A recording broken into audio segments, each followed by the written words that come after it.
সুপ্রভাত বন্ধুরা, আমার নতুন একটি ভিডিওতে তোমাদের জানাই অনেক স্বাগত। তোমরা সবাই কেমন আছো? আশা করছি সবাই ভালো আছো। আমিও ভালো আছি। তো গলার অবস্থা দেখে বুঝতেই পারছো, বিয়ের পর কয়েকদিন ওই কারণে ভিডিও এডিট করা হয়নি। আর এগুলো সবই বিয়ের আগের ভিডিও, ব্যস্ততার কারণে এডিট করে আর পোস্ট করা হয়ে ওঠেনি। আর বিয়ের পরে শরীর খারাপের কারণে আর ভিডিও এডিট করার মতো এনার্জিও পাইনি। তো আজকে ভাবলাম ভিডিও এডিট করে পোস্ট করি, কিন্তু গলার অবস্থা ভীষণই খারাপ। তো যাই হোক, এটা হচ্ছে বিয়ের আগের দিনের ভিডিও। সকালবেলা আমি এই রুমেই শুই, তো এই রুমের বিছানাটা একটু গুছিয়ে নিচ্ছি। যেহেতু আজ থেকে একটু বেশি পরিমাণ রিলেটিভরা আসবে, সেই হিসেবে ভাবলাম একটু বেড কভারগুলো চেঞ্জ করে দিই। যদিও বেড কভারটা নতুনই ছিল, তাও একটু চেঞ্জ করে দিলাম। মানে এটা নতুন, এই খাটের সাথে যে বেড কভারের সেটটা ছিল সেটাই একটু গুছিয়ে পেতে দিচ্ছি। তারপর অনেকজন আসছে তো গায়ে হলুদের সমস্ত কিছু দেখতে, তো ওই কারণে ভাবলাম যে খাটের মানে যেহেতু বিয়ে, যারা আসে দেখতে তারা ফার্নিচার সমস্ত কিছুও দেখে, সেই হিসেবে ফার্নিচার দেখতে এলে ঘরে দেখবে। তো খাটের মধ্যে যে গায়ে হলুদের তত্ত্বগুলো ছিল সমস্ত সাজিয়ে দিলাম, তাহলে ফার্নিচারও দেখা হবে, তার সাথে গায়ে হলুদের তত্ত্বর জিনিসও দেখে নেবে। আর অনেকেই এসেছিলো আগের দিন, মানে আমাদের পাড়ার যারা আছে সবার বাড়িতে বলে আসতে হয়, আমাদের এখানে নিয়ম আছে গায়ে হলুদ দেখতে যাওয়ার জন্য। সবার বাড়িতে বলেই এসেছিলাম, সবাই এসেছিলো মোটামুটি দেখতে। আবারও যদি কেউ আসে সেই হিসেবে এখানে গুছিয়ে রাখলাম।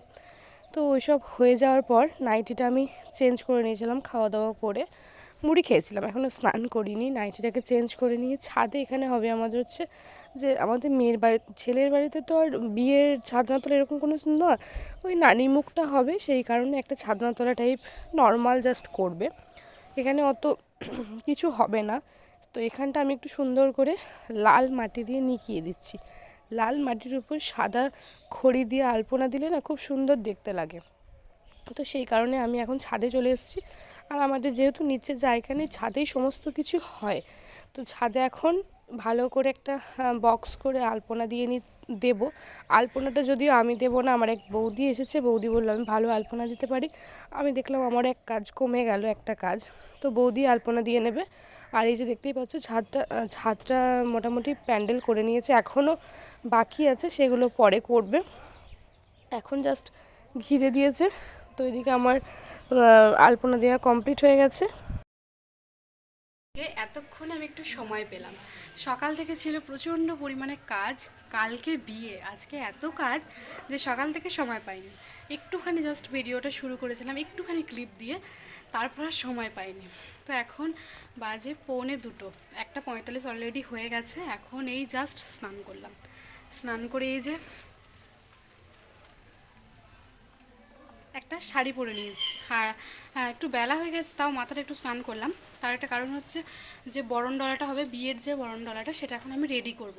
কালকে তো সময় পাবো না, আজকে রেডি করে রেখে দেবো, সেই কারণে আরও মাথাটা একটু স্নান করে নিলাম। বেলা হয়েছে, তাও হাঁপিয়ে গেছি, ছাদে উঠেছি হাঁপিয়ে গেছি। তো এখন ছাদে এসেছি, নিচে হচ্ছে ক্ষীর বানাবো। আজকে হচ্ছে প্যান্ডেলের ভিতর, গোটা ছাদটা প্যান্ডেল হয়ে গেছে, সেটা সকালে একটুখানি ক্লিপ শেয়ার করেছিলাম। যেহেতু আমাদের খুব ছোট বাড়ি, নিচে সেরকম জায়গা নেই, সেই হিসেবে আমাদের ছাদেই প্যান্ডেল হয়েছে, সমস্ত কিছু ছাদে হবে। আর খাওয়া দাওয়ার প্যান্ডেল তো অন্য জায়গায় হয়েছে, সেটাও তোমাদের দেখিয়েছি। তো যাই হোক, তখন এখানটা আলপনা দিয়ে গেছিলাম, খুব সুন্দরভাবে শুকিয়ে গেছে। নাইটিটাকে চেঞ্জ করে সকালে এখানটা আলপনাটা দিয়ে গেছিলাম, সকালে ঠিক না, বেলাতেই। তো এখন এখানে সব কিছু নিয়ে আসবো ছাদেতে, তারপর বরণডলার জিনিসগুলো রেডি করে নেব। তারপরে হচ্ছে না, আগে ক্ষীর বসাবো, ক্ষীরটা যে রান্না হবে ক্ষীরটা আগে গ্যাসে বসিয়ে দিয়ে আসবো। আজ থেকেই সবাই ক্ষীরটা করে রাখে, কালকে বলে জাস্ট একটু আবার দুধ দিয়ে গরম করে। আমি যেহেতু ক্ষীর রাঁধুনি হব, তো সেই হিসেবে আমাকেই ক্ষীরটা রান্না করতে হবে। আমি ওদিকে ক্ষীরটা রান্না করব, আর এদিকে আমার বৌদি এসেছে, মানে আমার মাসির ছেলের বউ। বৌদি খুব সুন্দর আলপনা দিতে পারে, তো বৌদি এই জায়গাটা ছাদনাতলাটা আলপনা দিয়ে নেবে, আর আমি তার সাথে বসে বরণডালাটা রেডি করব। তো প্রচণ্ড পরিমাণে বাড়িতে কাজ, বিয়ে মানে বুঝতেই পারছো, এত পরিমাণ কাজ বলার কথা নয়। সময় পাচ্ছি না এখনও পর্যন্ত। মানে মাইকটা অন হয়নি বলে কথা বলতে পারছি। মাইকটায় সব কিছু অন হয়ে গেলে হয়তো আর সেটাও বলতে পারবো না, মানে জাস্ট ক্লিপগুলো শেয়ার করতে হবে, পরে ভয়েস ওভার দিয়ে দিতে হবে। তো যাই হোক, তো চলো নিচে যাই, আগে ক্ষীরের জন্য দুধটা বসিয়ে রেখে আসি, তারপর আবার ছাদে এসে বাকি কাজ করি। তোমরা ভিডিওটা দেখতে থাকো। এখানে আছে 3 কিলো দুধ। তো বিয়ের দিন তো খুব তাড়াহুড়ো থাকে, অতটা পরিমাণ দুধের ক্ষীর করতে অনেকটা সময় লাগে। সেই হিসেবে বিয়ের আগের দিন মাথা স্নান করে যে ক্ষীর রান্না করে সে মানে 90% ক্ষীরটা রান্না করে রেখে দেয়। বিয়ের দিনকে চিনি দিয়ে আরেকবার গ্যাসে বসিয়ে নিয়ে একটু ফুটিয়ে নেয়, তাহলেই হয়ে যায়। তো সেটাই আমিও করতে লেগেছি। আর কড়াইটার মধ্যে 3 কিলো দুধ ধরলো না, সেই কারণে এখন কিছুটা দিয়ে বাকিটা মানে একটু জাস্ট ফুটে যাবে দুধটা, মানে একটু কমবে, তারপর আবার বাকি দুধটা দিয়ে ক্ষীর করব। আর মেন কথা হচ্ছে আমি জাস্ট দুধটা বসিয়েছিলাম, ক্ষীর রাঁধুনি নামেই আমি, কিন্তু রান্না করেছে আমার মা। আমি দুধটাকে বসিয়ে দিয়ে চলে গেছিলাম, মাই সমস্ত কিছু করেছে। জাস্ট খুন্তিটা নাড়তে হয় বলে প্রথমে একটু বসিয়ে দিয়ে খুন্তিটা নেড়ে দিয়ে চলে এসেছি ছাদের মধ্যে বরণডালা সাজাতে, বাকি সব কিছু মাই করেছে। নিচে ক্ষীর বসিয়ে দিয়ে ভাত টাত খেয়ে এখন চলে এসেছি ছাদে। ওদিকে বৌদি দেবে ছাতনাতলায় আলপনা, আর আমি এদিকে বরণডলার সমস্ত কিছু নিয়ে বসে পড়েছি। এই ফার্স্ট টাইম আমি বরণডলা সাজাবো, সবাই দেখিয়ে দিয়েছে, তো যতটা পারবো ততটা করব। তো কমপ্লিট করতে পেরেছিলাম, আমার পাড়ার এক বড় মা ছিল, সব দেখিয়ে দিয়েছিল, মানে সেরকমই মনে রেখে রেখে সব কিছু করেছি। এখন এই যে আমি চন্দন মারছি, মানে এখন ছোটো দিনের বেলা তো অনেকটা সময় লেগেছিলো এই সমস্ত করতে, মানে বরণডলা সাজাতে চাল বাটা অনেক কিছু তো করতে হয়, সে সমস্ত করতে অনেকটা সময় লেগেছিলো। এখন আমি বসে গেছি একটা ছোট্ট শিলনোড়াতে চাল বাটতে। এই ছোট্ট শিলনোড়াটা আমার মা কিনেছিল, এত কাজের কি বলবো, ওটাতে এত সুন্দর চাল বাটা হচ্ছিলো, অনেক কিছু তো বাটতে হয়, চাল আমলা বাটছিলাম খুব সুন্দর, মানে শিলটা দেখে মনে হবে এত ছোট কোনো কাজের না, কিন্তু এত পরিমাণ কাজের, মানে এত তাড়াতাড়ি বাটা হচ্ছিলো সব কিছু, বেশ ভালো লাগছিলো বেটে। আর এদিকে অলরেডি বৌদির আলপনা দেওয়া অনেকটা হয়ে গেছে। ভাত টাত খেয়ে কেউ 5 মিনিটও বসিনি, সঙ্গে সঙ্গে কাজে লেগে পড়েছি, এত কাজের তাড়া।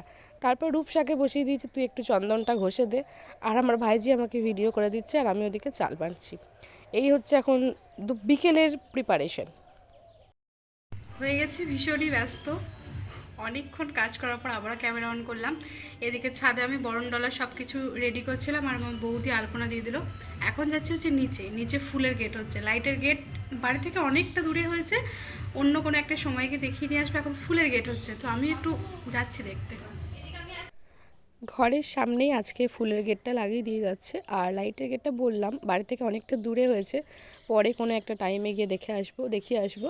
আর এই যে বাড়ির সামনে এখানে এখনও কাপড় লাগানো চলছে, প্যান্ডেল এখনও কমপ্লিট করতে পারেনি, এখনই মোটামুটি 3:30 4টে মতো বাজে বিয়ের আগের দিন। আর এই জাস্ট ফুলের গেটটা লাগাচ্ছে। আর এদিকে যে বাড়িতে আমাদের রান্নাবান্না সমস্ত কিছু হবে, এখানে এখন ওই যে গোবর দিয়ে যে গোলা দেয় না, এরকম দিলে না উঠোনটা দেখতে আমার বেশ ভালো লাগে। আর এখানে সমস্ত ওই যে ডেকোরেটরের মাল আছে, আর রাঁধুনি এসে গেছে অলরেডি, বিয়ের দিন সকালের জন্য রান্নাবান্না যেগুলো হবে সেগুলো সব কাটাকুটি করে রেখে দিচ্ছে, আর রাত্রে রান্নাবান্নাও হবে। তারপর ওদিকে সমস্ত কিছু গুছিয়ে দিয়ে আমি এখন একটু মানে দেখে এমন বসেছি, আমি দেখে মনে হচ্ছে আমারই বিয়ে। তো আমি কিন্তু বরাবরই ছোটো থেকে মেহেন্দি করতে একটু বেশিই ভালোবাসি। তো প্রথম বৌদি বসেছিল এক হাতে মেহেন্দি করতে, তো ভাবলাম যে আমার তো অতক্ষণ বসে থাকার সময় নেই, মানে একটা হাত একবার হবে বসে থাকবো, আবারও একটা হাত একবার হবে বসে থাকবো, অত সময় আমার ছিল না।